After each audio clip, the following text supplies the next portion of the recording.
Constable Gary Gibson, Toronto Police Marine Unit. I'm the Community Service Officer.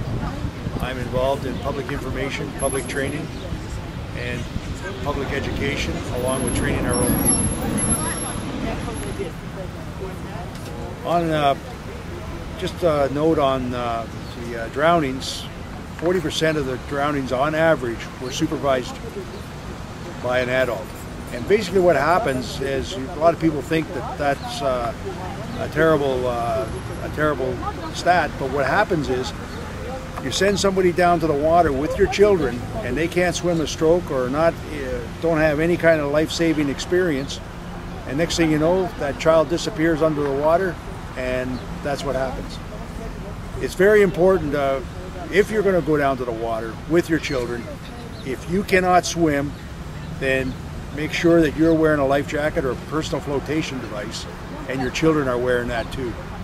Small children are very susceptible to drowning. Children under 5 especially. That's the number 2 killer of children under 5 is drowning. Number 1 is improperly placed car seats. So it's up there.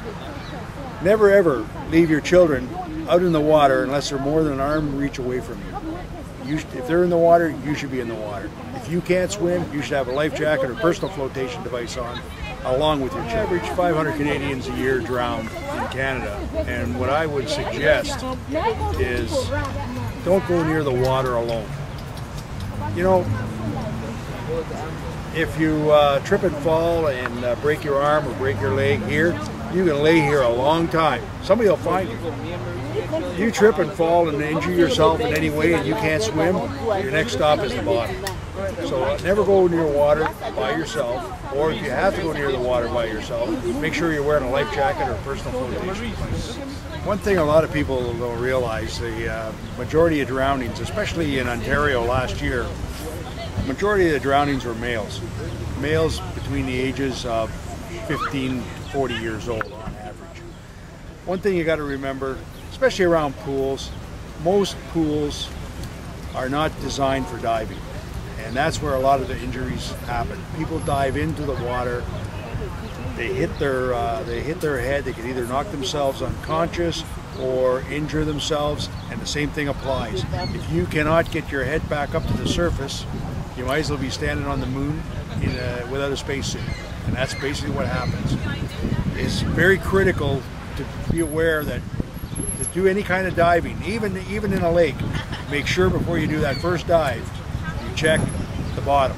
You should have at least 3 meters of water below you before you even attempt a dive from the pool side or from ashore.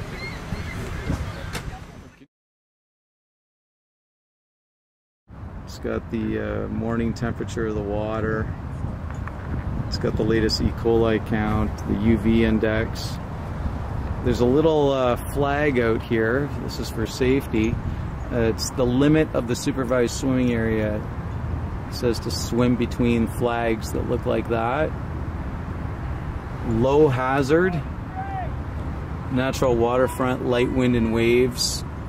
Green, that means lifeguard on duty. So that means it's safe to swim if you see the low hazard sign. So they'll have a round sign like this. Caution, moderate hazard, could be rough water and or strong current and or strong offshore wind. There's a lifeguard on duty, that's the yellow sign. And it'll look like a caution sign.